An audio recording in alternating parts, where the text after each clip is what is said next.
षष्ठ अध्याय का तृतीय पाठ चल रहा है और उत्तर पद परे रहते कुछ विशेष आदेशों का प्रकरण है। इसमें आज का जो सूत्र है वो बहुत ही महत्वपूर्ण है। सूत्र है प्रिशोदरादीनि यथोपदिष्टम। प्रिशोदरादीनि प्रथमा का बहुवचन, यथोपदिष्टम अव्यय प्रथम। समास करेंगे। प्रिशोदरः आदि येषां तानि प्रिशोदरादीनि, बहुव्रीहि समास हो गया। यथोपदिष्टम में समास देखेंगे। यानि यानि शिष्टैः उपदिष्टानि, यानि यानि शिष्टैः उपदिष्टानि इति यथोपदिष्टम। यथा सादृश्य से विवसा अर्थ में समास हो गया। कौन सा समास होगा यथा सादृश्य से? अव्ययभाव समास हो गया। आगे अर्थ है सूत्र का प्रिशोदरादीनि, अर्थात प्रिशोदर प्रकाराणि, है ना। प्रिशोदरादि कोई गण अलग से नहीं है। यहाँ पर आदि शब्द प्रकार अर्थ में है। एक व्यवस्था में होता है, एक प्रकार में होता है। यहाँ पर आदि शब्द किस में है? प्रकार अर्थ में। प्रिशोदर प्रकाराणि शब्द रूपाणि शिष्टैः यथोच्चारितानि तथैव साधूनि भवन्ति। क्या अर्थ हुआ सूत्र का? प्रिशोदरादीनि प्रकाराणि शब्द रूपाणि शिष्टैः यथोच्चारितानि तथैव साधूनि भवन्ति। बोली फिर से अर्थ। प्रिशोदरादीनि प्रिशोदर प्रकाराणि शब्दरूपाणि शिष्टैः यथोच्चारितं तथैव साधूनि भवन्ति। कहते हैं कि प्रिशोदर प्रकार के कुछ ऐसे शब्द हैं जिनको शिष्टों ने जैसा उपदिष्ट कर दिया उनको वैसा ही साधु समझना चाहिए। तात्पर्य ये हुआ कि पीछे आपने कई सूत्रों में देखा कि ये उत्तर पद हो तो ये आदेश हो जाता है, ये उत्तर पद हो तो ये आदेश हो जाता है। जैसे आपने देखा था कि कहीं पर कु को का आदेश हो रहा है, कहीं कव आदेश हो रहा है, कहीं कत आदेश हो रहा था। उधर कहीं आनंग हो रहा है, कहीं सध्री हो रहा है, कहीं दुख आगम हो रहा है। तो इस प्रकार से बहुत सारे आपने कार्य देखे। उसके बाद भी कई ऐसे शब्द हैं जिनमें उत्तर पद के परे रहते पूर्व पद को क्या आदेश हुआ इसका विधान नहीं किया। बहुत सारे शब्द हैं इस प्रकार के, तो किंतु उसमें कुछ अन्य आदेश मिलते हैं। तो जैसे शिष्टों के द्वारा उच्चरित हैं उनको वैसा ही क्या समझना है? साधु समझना है। उसको हम निपातन भी नहीं कह सकते हैं, बस ये कहेंगे कि प्रिशोदरादित्वात् साधु। उसके लिए क्या कहा जाता है? प्रिशोदरादित्वात् साधु। यानी ये आप्त जनों ने, शिष्ट जनों ने इसको ऐसा पढ़ा है, यहाँ पर ऐसा आदेश माना है, इसलिए वो क्या है? साधु है। कोई नया सूत्र नहीं है उसके लिए। सबका समुदित एक सूत्र है कि जैसा शिष्टों ने उच्चरित किया वैसा साधु। तो उसको क्या कह देते हैं? प्रिशोदरादित्वात् साधु। प्रिशोदरादित्वात् साधु। महाभाष्य में सर्वत्र आप देखेंगे, निरुक्त इत्यादि के जब निर्वचन वगैरह पढ़ेंगे उन समय भी ये वाक्य बहुत जगह आएगा, प्रिशोदरादित्वात्, प्रिशोदरादित्वात्। तो ये इसी सूत्र का उपलक्षक है। शब्द जैसे आपका सबसे पहला शब्द देख लीजिए प्रिशोदर। तो पृषद उदरम, पृषद उदरे यस्य, पृषद उदरे यस्य, ठीक है ना। तो अब यहाँ पर क्या हो गया? या पृषद उदरम यस्य तत् पृशोदरम, पृषद उद्वानम यस्य तत् पृशोद्वानम। तो दोनों में क्या हो गया? तकार का लोप हुआ है ना। पृषद मतलब चिन्ह, धब्बा। पृषद मतलब क्या होता है? धब्बा। तो उदर में धब्बा है जिसके, वो कहलाएगा पृशोदर। ठीक है। इसी प्रकार से देखिए वारीणाम वलाहकः, वारीणाम वाहकः इति बलाहकः बन गया। तो ये सब शब्द कैसे सिद्ध हो रहे हैं? प्रिशोदरादित्वात्। तो पृषद आगे उदरम है, पृषद आगे पृषद आगे उदर। अब कोई सूत्र नहीं है जिससे यहाँ पर तकार को कोई आदेश किया जाए। तो यहाँ पर क्या हो गया? प्रिशोदरादित्वात्। क्या हो गया? यहाँ पर तकार का लोप हो गया।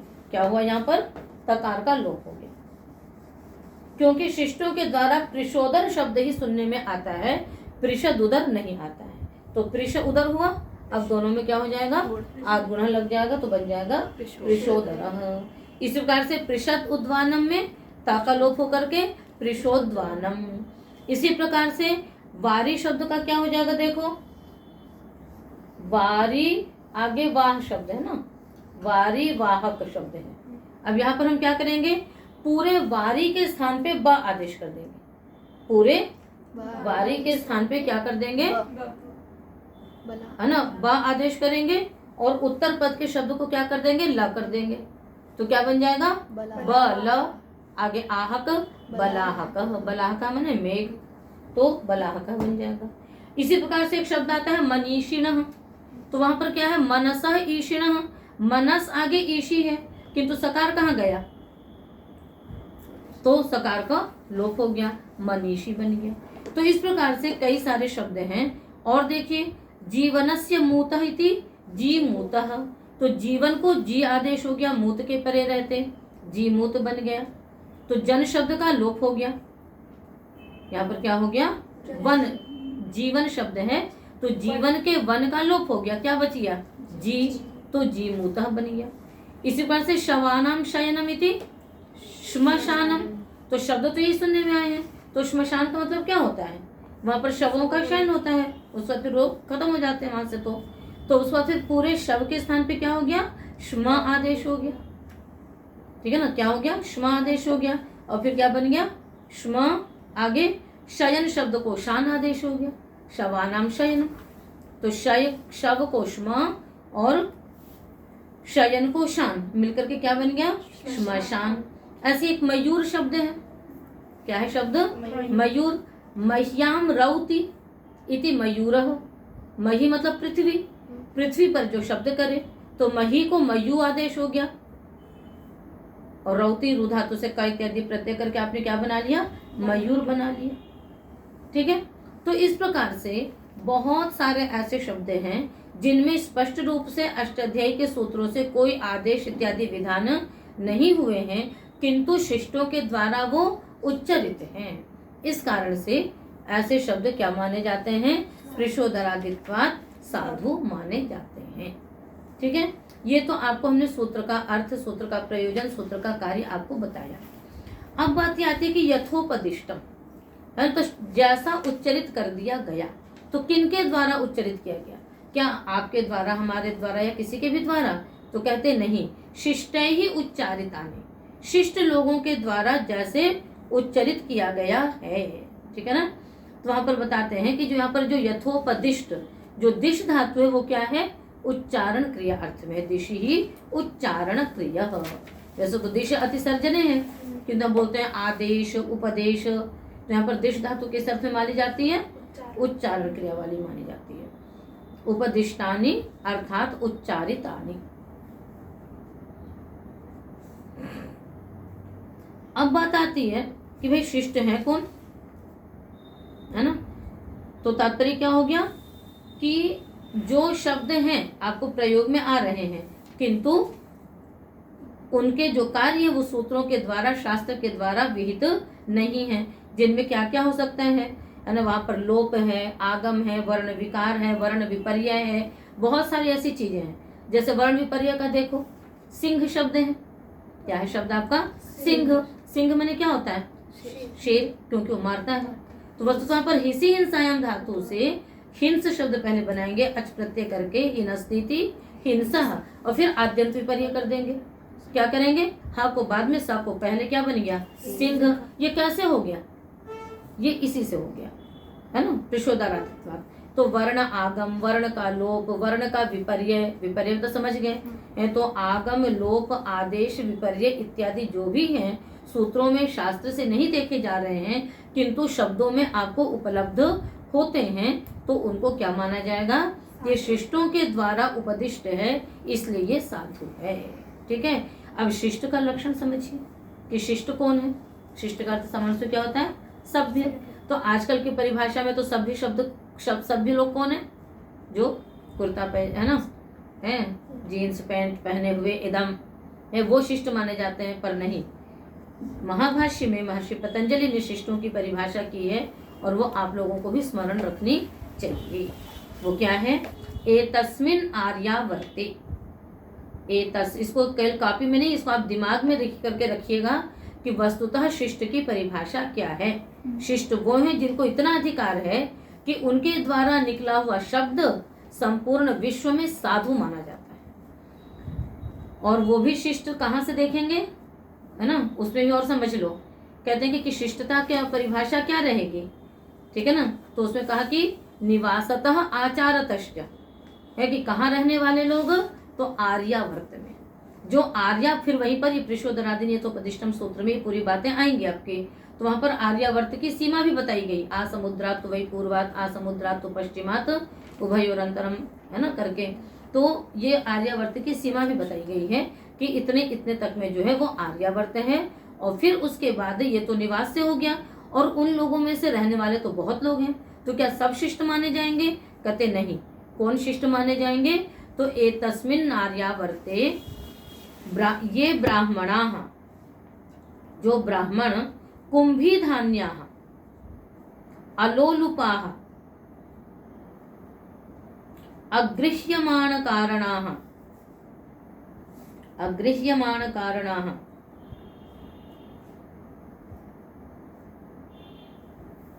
किंचिद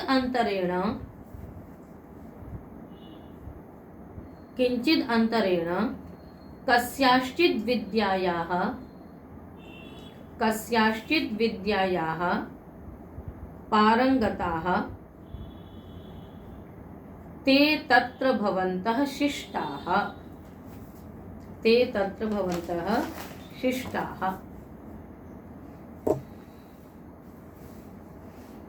है ना।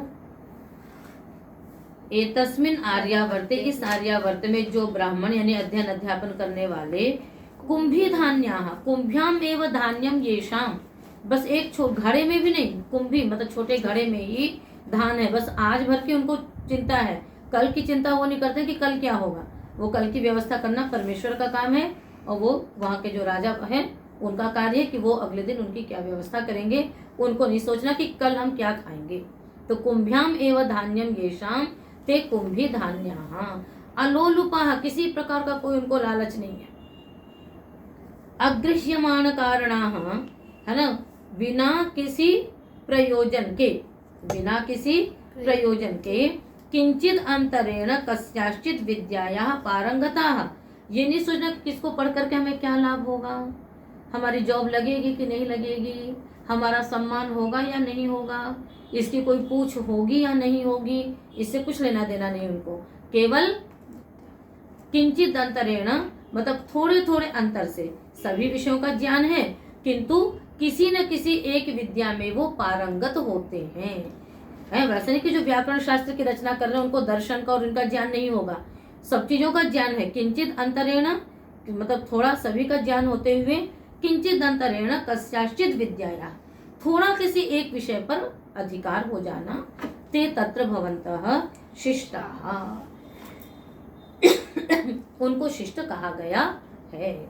ठीक है ना। ये नहीं कि वो धर्मगुरु शिष्ट हैं कि जो अपने बड़े बड़े वो सब भर करके बैठे हुए हैं, तो वो शिष्ट की परिभाषा में नहीं आएंगे। और शिष्ट की परिभाषा की षडंग वेदविद, 6 अंग शिक्षा व्याकरण निरुक्त इत्यादि के साथ जो वेदों को भी जानने वाले हैं वो शिष्ट हैं। तब जिन्होंने इतना अध्ययन कर लिया तो उनके मुख से उच्चरित जो शब्द होंगे, वेदों में निकले हुए जो शब्द होंगे, वही क्या माने जाएंगे? शिष्ट माने जाएंगे। बात समझ में आ गई आपको? और आपको इससे पहले भी मतलब कई बार बता चुके हैं कि शब्द नित्य हैं। नित्य शब्दों का व्याकरण शास्त्र क्या करता है? केवल अन्वाख्यान करता है। इसलिए कहीं पर निपातन से, कहीं पर बहुलम से, कहीं किसी प्रकार से शब्दों का साधुत्व सिद्ध करता है। और जब हम इनको पढ़ेंगे तब पता पड़ेगा कि ये शब्द शिष्टों के द्वारा उच्चरित हैं और हमें वही अनुसरण करना है। तो महाभाष्य में ये भी आया कि शिष्ट परिज्ञानार्था अष्टाध्यायी, शिष्ट शब्दों का और शिष्ट लोगों का हम ज्ञान कर पाएंगे, इसीलिए अष्टाध्यायी है। ठीक है। तो कुछ लोग सोचते हैं कि भाई ये मतलब कुछ शब्दों को असाधु सिद्ध कर देते हैं कि पाणिनि के किसी सूत्र से ये चीज सिद्ध नहीं हो रही है तो ये शब्द गलत हो गया। नहीं, यदि शिष्टों के द्वारा वो उच्चरित है, उपनिषद में, दर्शन में, वेद में यदि कहीं कोई शब्द है और आप उसको व्याकरण का यदि कोई नियम उसमें नहीं लग रहा तो उस शब्द को आप असाधु नहीं कह सकते हैं, क्योंकि वो शिष्टों के द्वारा उच्चरित है। पाणिनि ने भी इसका ध्यान रखा और उन्होंने एक अलग से सूत्र ही दे दिया, उसमें फिर उन्होंने कोई चर्चा नहीं की। शिष्टों ने जैसा कह दिया है उसको आपको वैसा ही साधु समझना है। अब यदि उसमें कोई व्याकरण का नियम नहीं घट रहा है तो भी आप उसको क्या मानेंगे? प्रिशोदरादित्वात् साधु मानेंगे। ठीक है ना। अब बीच में उसके लिए बहुत विवाद चला, सत्यमेव जयते, वही जयति तो परस्मैपदी है और आत्मनेपद के लिए तो विपराभ्याम जय के सूत्र बनाया गया है, तो फिर यहाँ पर ये कैसे होगा? तो हम लोगों के पास भी आए थे इसके लिए। कोई व्याकरण के लिए तो सबसे प्रमुख विद्यालय पाणिनि कन्या महाविद्यालय माना जाता है, तो हमने उनको यही उत्तर दिया। मैं कहा कि ठीक है, इस सूत्र में नियम नहीं है, किंतु महर्षि पाणिनि ने कई हमें ऐसे हथियार दिए हैं, अस्त्र दिए हैं कि हम शिष्टों के द्वारा प्रयुक्त शब्दों का साधुत्व सिद्ध कर सकें। तो फिर इसी सूत्र का मैं उदाहरण दिया कि जब वो ऐसे ऐसे शब्दों के लिए वो साधुत्व के लिए बता सकते हैं, तो उपनिषद में यदि ऋषियों ने सत्यमेव जयते नानृतम कहा है तो उसके पीछे कोई ना कोई बातें हैं और वो साधु ही समझा जाएगा, उसको परिवर्तित नहीं किया जाएगा। ठीक है। अब उसके पीछे रहस्य क्या है, अब तुम लोग भी समझ लो इस चीज को थोड़ा सा, है कि ऋषियों ने यदि प्रयोग कर दिया तो आत्मनेपद किसके लिए होता है? जब क्रिया का फल स्वयं को मिलता है। तो सत्य बोलने से सबसे पहले लाभ अपना होता है। सत्य बोलने से सबसे पहले लाभ अपना होता है। आज कोई असत्य बोल करके आपको कहीं तिरस्कृत कर सकता है, दूसरों से नीचे कर सकता है, किंतु यदि आप सत्यता पर दृढ़ रहेंगे तो आपकी कभी न कभी विजय अवश्य ही होगी। तो सत्य बोलना ठीक है, उससे प्रभाव समाज पर भी पड़ता है, किंतु वो सबसे पहले आपके लिए ही लाभदायक होता है। तो इसलिए जिस प्रसंग में वहां पर ये बात कही गई है तो उस चीज को समझ करके वहां पर ये कहा गया है। ठीक है ना। तो ये तो मैंने आपको ऐसे बताया। तो ये एक बहुत बड़ा आपके पास साधु शब्दों को सिद्ध करने का अष्टध्येय का कार्य केवल इतना ही है। महाभाष्य में प्रश्न करते हैं कि यदि शब्द नित्य ही हैं तो किम शास्त्र न क्रियते, फिर शास्त्र के द्वारा क्या किया जाता है? तो फिर वहां पर कहते हैं कि ये धर्म नियम, देखिए एक तो धर्म का नियम होता है उससे, कि साधु शब्द का हम प्रयोग कर रहे हैं, ये ज्ञात होने से क्या होता है? साधु शब्दों का प्रयोग धर्म के लिए होता है। बहुत सारे वहां पर उदाहरण दिए गए हैं कि जैसे भाई आपको यागों में एक खंभा बनाना है ना, यूप बनाना है, तो किसी भी वृक्ष के पेड़ से आप यूप बना सकते हैं। फिर वहां पर क्यों कहते हैं कि खादिर हो वही पलाश हो वास्या, या तो खदिर की लकड़ी का हो या फिर पलाश का हो, तो उसमें करना धर्म होता है। पेट ही भरना है तो कुछ भी ले दे करके खा करके पेट भरा जा सकता है। क्यों हम भोजन को सुस्वादु बना करके खाते हैं? क्योंकि उससे वो धर्म नियम होता है कि स्वादिष्ट भोजन हमारे लिए फिर वो उपयोगी होता है। तो इतभु कृतभु ये सब नियम चलते हैं। तो बहुत सारे वहां पर इस प्रकार से बातें कही गई हैं, तो ये आपको ज्ञात होना चाहिए। ठीक है। आप इस सूत्र की प्रथम वृत्ति में भी आप पूरा इसको पढ़ना, इसके बारे में मतलब इतना तो आपको बता ही दिया गया है। और बाकी यदि आपकी विशेष जिज्ञासा होगी, आप लोग यदि कहेंगी तो है ना, मैं आपको षष्ठ अध्याय का महाभाष्य भी पाठ के बाद दिखा सकती हूँ, यदि आपकी इच्छा होगी तो, और नहीं होगी तो यहीं पर स्टॉप कर दूंगी। ठीक है ना। अब वो आप लोग देखिएगा। तो ये बात समझ में आ गई आप लोगों को कि सूत्र में बहुत कुछ विशेष नहीं था, किंतु हमें अपने पूर्वजों के प्रति, अपने ऋषियों के प्रति, अपने शास्त्रों के प्रति श्रद्धा होनी चाहिए कि इतना उनका महत्व है, और शिष्ट की परिभाषा समझनी चाहिए कि शिष्टता क्या होती है, न कि केवल कोट जीन्स पहनने से ही शिष्ट की परिभाषा है। और उसमें भी आर्यावर्त में निवास करना सबसे बड़ी शिष्टता है, मतलब वो शिष्ट के कोटि में आते हैं। ठीक है। तो अपने देश पर, अपनी भाषा पर गौरव होना चाहिए, ये आपको समझ में, इससे भी समझ में आता है। और इतना उनको अधिकार है, तो इतना उनका मतलब महत्व है कि उनके द्वारा प्रयुक्त शब्द है ना, ऋषि ने भी उन्हें इतना ऊंचा स्थान दिया कि वो जैसा उच्चरित कर दें उनको वैसा ही साधु समझना चाहिए। पुनरपि उस शब्द का क्या अर्थ होगा, तो कुछ तो उसमें विभक्ति, उसका व्युत्पत्ति वगैरह करेंगे, इसके लिए उसकी व्युत्पत्ति करते हैं अर्थ इत्यादि की दृष्टि से। और जो भी वर्णागम, वर्णलोप, वर्ण विपर्य इत्यादि होता है उसको हम प्रिशोदरादित्वात् मान करके समझ लेते हैं। आगे बस समझ में। अब अगला सूत्र है, क्या है? संख्या विषाय पूर्वस्याह नस्याह नन्यतरस्याम गौ।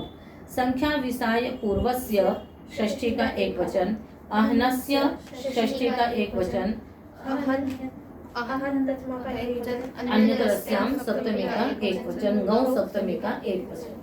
संख्या विसाय पूर्वस्य, संख्या च विष्ट सायश्चेति संख्या विसायम् इत्येतत् पूर्वं यस्य स संख्या विसाय पूर्वः तस्य संख्या विसाय पूर्वस्य। और आगे क्या है? अहनस्य में कोई समास नहीं है, अहन में कोई समास नहीं, किसी में समास नहीं है। अर्थ होगा सूत्र का संख्या विसाय इत्येवं पूर्वस्य अहन शब्दस्य स्थाने अहन इत्ययम् आदेशो भवति विकल्पेन गौ परतः। संख्या विसाय पूर्व वाले अहन को अहन आदेश होता है, विकल्प से नी के परे रहते। उदाहरण बनाएंगे हम लोग। द्वयोः अहनो भवः इति द्व्यहनः। ठीक है, द्व्यहनः बना लिया। और जब नी परे होगा तो क्या हो जाएगा? द्व्यहनी और द्व्यहनी। ऐसे ही त्र्यहनी त्र्यहनी। व्यपगतम अह इति व्यहनः बनाएंगे पहले, और फिर तस्मिन व्यहनी व्यहनी। और ऐसे ही सायम अहनः इति सायाहनः, फिर तस्मिन सायाहनी और सायाहनी। तो जो सायाहन इत्यादि शब्द बन रहे हो तो आपको अहनो नैतिभ्य से बन जाएगा। तो कैसे करेंगे? सबसे पहले द्वयोः अहनो भवः ऐसा विग्रह करके तद्धितार्थोत्तर पद समाहारे च से समास करेंगे। तो स्थिति क्या रहेगी? द्वि औ अहन आगे औ। समास इत्यादि कर लिया आपने, क्या बन जाएगा? द्व्यहन नहीं,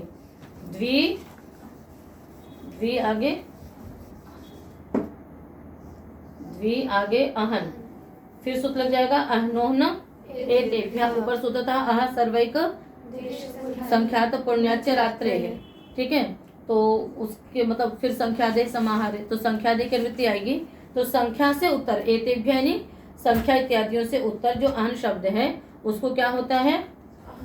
उसको अहन आदेश होता है। ठीक है, तो अहन को अहन आदेश हो जाएगा। तो द्वि अहन यणादेश होकर के क्या बन जाएगा? द्व्यहन। क्या बन जाएगा? द्व्यहन। तो द्व्यहन शब्द बन गया।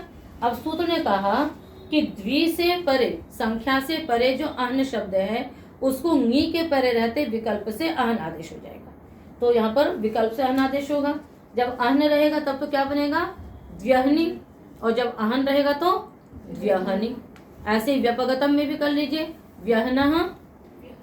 ठीक है ना, व्यहनः और हाँ। अच्छा, दूसरा बात उधर आप वो भी करोगे। आपने जब समास किया तो भव अर्थ में अण प्रत्यय आएगा, उस अण प्रत्यय का क्या हो जाएगा? द्विगु और लुगुन प्रत्यय से लुक भी हो जाएगा। तो द्व्यहन आगे अण, अण का आपने लुक कर दिया, फिर रह गया द्व्यहन, फिर द्व्यहन को एक बार अहन आदेश होगा तो द्व्यहनी और द्व्यहनी, व्यहनी व्यहनी, सायाहनी सायाहनी। ठीक है ना। अच्छा, अब यहाँ पर फिर क्या होता है?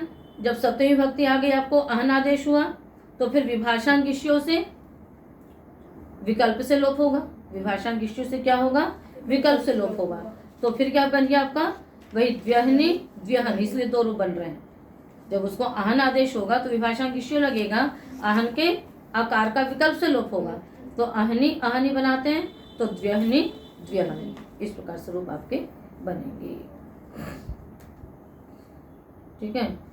और तो ये तो तब हुआ जब आपका अहन आदेश हुआ, और जब अहन आदेश नहीं होगा तब क्या बनेगा? द्व्यहने त्र्यहने सायाहने। बस समझ में आ गई। अहन आदेश होगा तो आकार का लोप हो जाएगा विकल्प से, तो द्व्यहनी द्व्यहनी। और जब अहन आदेश नहीं होगा तो द्व्यहन रहेगा, अकारांत शब्द है, नी आएगा, गुण होकर के बन जाएगा द्व्यहने त्र्यहने सायाहने। तो इस प्रकार से ये आपका सूत्र पूर्ण होगा। अब यहीं पर बात आती है कि अहना सायमिति सायाहना बनाया आपने, तो यहाँ पर समास किससे होगा? तो एक देशी समास सामान्य से उससे होता है, पूर्व अपर अधर उत्तर एक देश एकाधिकरण। तो यहाँ पर तो पूर्व अपर अधर उत्तर 4 ही शब्द दिए हैं। तो यहाँ पर क्योंकि सूत्र में साय शब्द से उत्तर अहन को अहन आदेश लिखा है, इसलिए ज्ञापक निकलता है कि साय का भी अहन के साथ समास होता है। तो बहुत सारी चीजें ऐसी होती हैं जिसको कहा जाता है आचारा, है ना, ये ऋषियों के, मुनियों के, ग्रंथकार के आचार से यानी व्यवहार से ये चीजें समझी जाती हैं कि कहीं कहीं पर अन्य का भी कार्य हो जाया करता है। आचारात अप्रधानत्वात्, ये बात वहां पर आती है जब प्रश्न करते हैं, काशिका की बातें से थोड़ा सा बता देते हैं तुम लोगों को, कि वहां पर प्रश्न करते हैं कि जब प्रत्याहार बनाते हो ना, आच अक, तो अनुबंधों का ग्रहण क्यों नहीं होता है? तो आप शंका करते हैं कि प्रत्याहार अनुबंधानाम कथम अच ग्रहणेषु न, कि जब आप प्रत्याहार बनाते हैं तो अनुबंधों का ग्रहण क्यों नहीं करते हैं जाति प्रत्याहारों में? तो वहां पर कहते हैं आचारात, कि पाणिनि ने क्योंकि उसका ग्रहण नहीं किया है इसलिए हम लोग भी ग्रहण नहीं करते हैं। कहते हैं क्या पाणिनि का व्यवहार है? कहते हैं देखिए, यदि पाणिनि ने अनुबंधों को भी अच में माना होता तो उणादेय बहुलम सूत्र है, अच के अंतर्गत ऋणा भी आता तो ना, फिर इक्विटी से वहां भी अनादेश होना चाहिए था, तो वृणादेय बहुलम सूत्र बनना चाहिए था। पर पाणिनि ने वहां पर अनादेश नहीं किया, इसका मतलब है कि पाणिनि अनुबंधों का ग्रहण उसमें नहीं करते हैं, इसलिए वहां पर हम लोग भी ग्रहण नहीं, शास्त्र में ग्रहण नहीं होता है। तो ये मैंने मतलब काशिका में यही सब बातें आएंगी आपकी। एक मैंने आपको झलक दिखाई थोड़ी सी, तो साय शब्द में भी इसीलिए समास हो जाएगा। ढलोपे पूर्व से दीर्घो न, ढलोपे सप्तमे का एक वचन, पूर्व से षष्ठी का एक वचन दीर्घ, बोलो, प्रथमा का एक वचन अणः, प्रथमा का अणः, षष्ठी का एक वचन, हाँ, धश्च रेफश्च इति ढ्रौ, तयोः लोपः यस्मिन् स ढ्रलोपः तस्मिन् ढ्रलोपे, द्वंद्वगर्भ बहुव्रीहि समास। केवल षष्ठी तत्पुरुष मत कर देना। तयोः लोपः यस्मिन्, ढकार और रेफ का लोप हुआ है जिसके परे रहते, यस्मिन् अर्थ क्या हो गया? जिसके परे रहते, वो यहाँ पर लिया जाएगा। अर्थ करेंगे सूत्रकार, ढ्रलोपे सति पूर्वस्य अणः दीर्घो भवति, ढकार और रेफ का लोप हुआ है जिसके परे रहते, उसके परे रहते पूर्व अण को क्या हो जाता है? दीर्घ होता है। उदाहरण बनाइए, पढ़ा हुआ आप लोगों का। लीढः,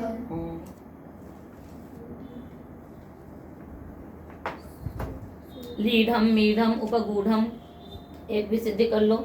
लिए धातु है, क्या प्रत्यय आएगा? त, त का शेष बचेगा त, फिर यहाँ पर इटागम की प्राप्ति, इटागम का निषेध, ठीक है, गुण की प्राप्ति, गुण का निषेध हो गया। कोढ़ा लग जाएगा, कोढ़ा से क्या हो जाएगा? हा को ढा हो जाएगा।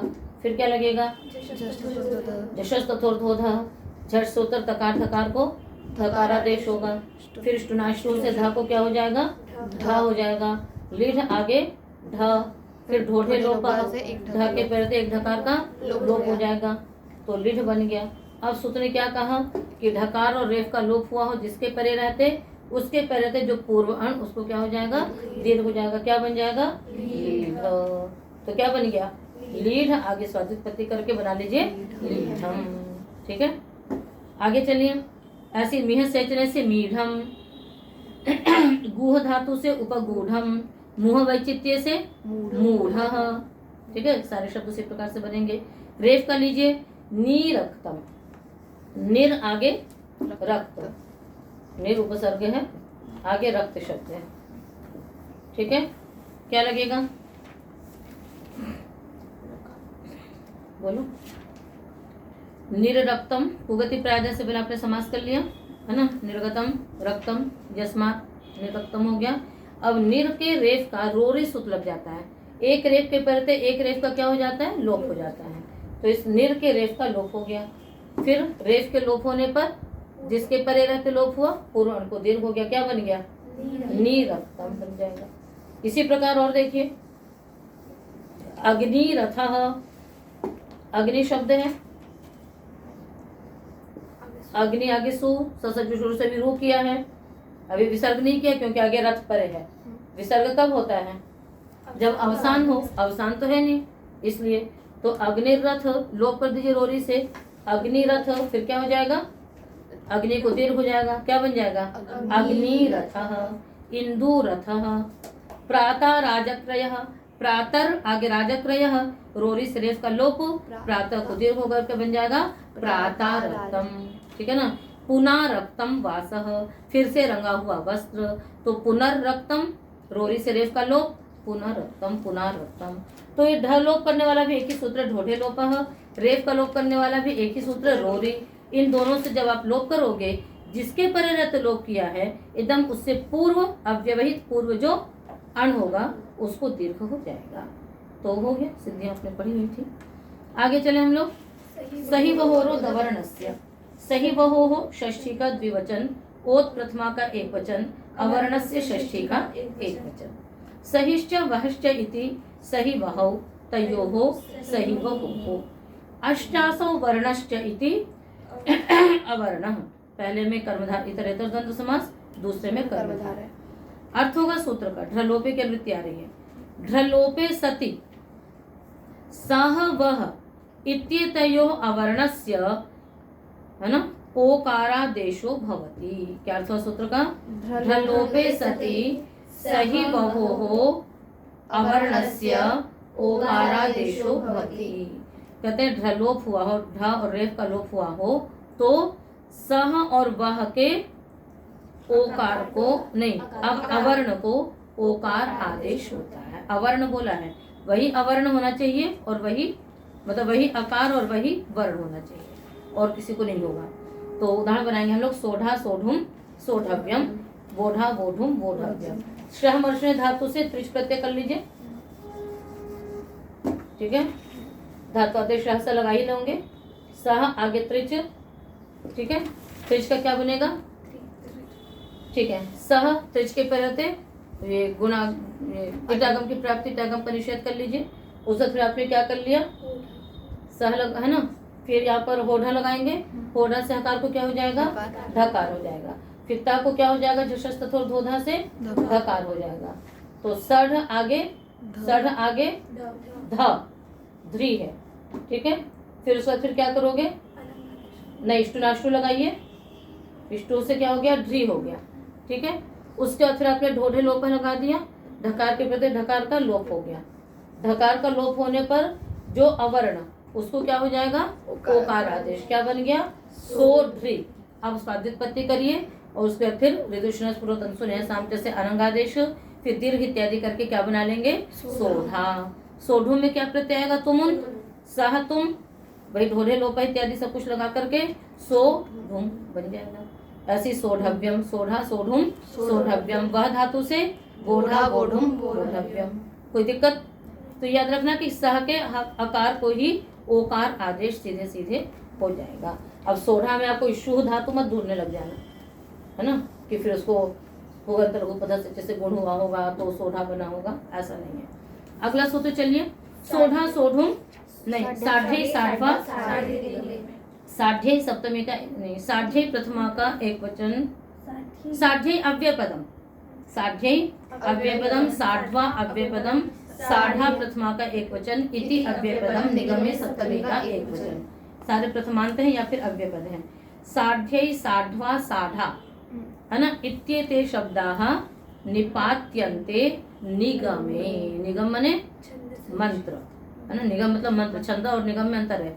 छंद में और निगम में क्या अंतर होगा? मंत्र उपनिषद के मंत्र और निगम से आप केवल वेद के वो ले सकते हैं और छंद से पूरा वैदिक वाङ्मय ले सकते हैं, ठीक है ना। तो निगम से केवल बस यही लेंगे आपको। तो साढ़े साढ़वा ये सारे निपातन किए गए। क्या निपातन है? देखो, सह धातु से त्वा प्रत्यय निपातन करेंगे। सह धातु से क्या करेंगे?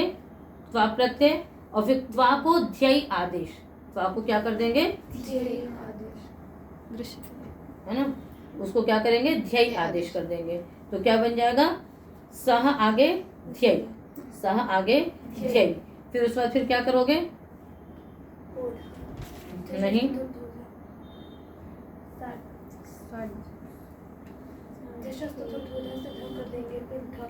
हाँ वो सब तो हो गया। तो जो सही वहरोद अवर्णस्य से ओकार की प्राप्ति थी वो नहीं होगी, तो क्या हो जाएगा? आत्म हो जाएगा। तो क्या बन जाएगा? साढ़े। साढ़वा में क्या रहेगा? बस केवल त्वा प्रत्यय होगा और ओत्व का अभाव निपातन से रहेगा, तो बन जाएगा। और इसी प्रकार से साढ़ा में क्या करोगे? त्रिन प्रत्यय करोगे, है ना। साढ़वा शत्रुन, शत्रुओं को सहन करके। साढ़े का अर्थ हो जाएगा सहन करने के लिए, या करके भी अर्थ हो जाएगा। साढ़ा कहाँ का रूप हो गया? त्रिन का हो गया।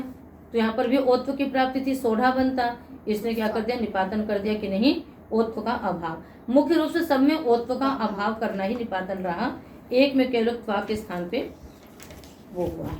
ठीक है, तो सब जगह बाकी सब जगह में वही ध्यय इत्यादि करेंगे, बाकी कार्य सब वही रहेगा कि आप होढ़ा लगाएंगे, फिर स्टुनाष्टु लगाएंगे, फिर ढोढ़े लोपा लगाएंगे, और फिर जो सही वह दवर्णस्य सूत्र की प्राप्ति थी उसका इस सूत्र ने क्या कर दिया, केवल निषेध कर दिया। ठीक है, तो इस प्रकार से आज के पाठ में आपने एक तो प्रिशोदरादीन यथोपदिष्टम सूत्र के महत्व को समझा। ठीक है, अब आप अपने आप मत करने लग जाना कि जिस शब्द में आपको कुछ ना समझ में आ रहा हो, सूत्र नहीं याद आ रहा हो, वो प्रिशोदरादित्वात् साधु कर दें उसको, नहीं है ना। जो सूत्र में है उतने ध्यान रखिए।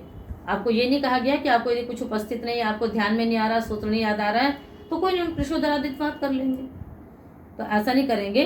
तो शिष्टों के द्वारा जो उच्चरित शब्द हैं, फिर उसमें आप ये भी कह सकते हैं ये तो शिष्ट ने उच्चरित किया है, तो पर पाणिनि ने जिसमें विधान नहीं किया कुछ, उसके वो नहीं की, परिकल्पना नहीं की, है ना। जितने भी ये प्रकृति प्रत्यय और आगम आदेश है ना, ये सब क्या है, कल्पना है। प्रारंभ में पूछा गया कि आप शब्दों का अनुशासन कैसे करेंगे, शब्दों का अनुशासन आप कैसे करेंगे, क्या आप एक एक शब्दों को गिनाएंगे कि ये साधु शब्द है, ये असाधु शब्द है, या कैसे करेंगे। तो फिर उन्होंने बताया कि नहीं। तो आगे कहते हैं कि प्रकृत्यादि विभाग कल्पनया, कि प्रकृति बाकी प्रत्यय आगम अनुबंध इत्यादि के विभाग की कल्पना के द्वारा। तो ये सब जो व्याकरण है वो एक प्रकार से परिकल्पना है, कि जब ये देखा कि एक ही जैसे शब्दों का एक ही अर्थों में प्रयोग हो रहा है कि पठ धातु के जो पठ इत्यादि के प्रयोग क्री के प्रयोग करने अर्थ में है, पठ के प्रयोग पढ़ने अर्थ में है, तो निश्चित इनका एक जैसा अर्थ है। फिर जो अर्थ में कहीं कुछ परिवर्तन आ रहा है कि कहीं पर पढ़कर, कहीं पर पढ़ने के लिए इत्यादि, तो निश्चित वो प्रत्यय का अर्थ होगा। तो इसलिए फिर प्रत्यय की कल्पना की, प्रकृति की कल्पना की, और फिर जाकर के व्याकरण शास्त्र की रचना हुई। तो वो आपको प्रिशोदरादित्वात् नहीं ले लेना है कि आपको कुछ सूत्र नहीं याद आ रहा है तो प्रिशोदरादित्वात् नहीं, आपको तो सूत्र स्मरण रखने होंगे, किंतु जिनमें शास्त्र का विधान नहीं हुआ और प्रयोग मिलते हैं उनके लिए ये सूत्र है। और शेष उसके बाद ठलोपे पूर्व से दीर्घ इत्यादि सूत्र हैं, तो इनको ध्यान में रखना चाहिए इन सूत्रों को। तो आज का पाठ इतना ही शेष का।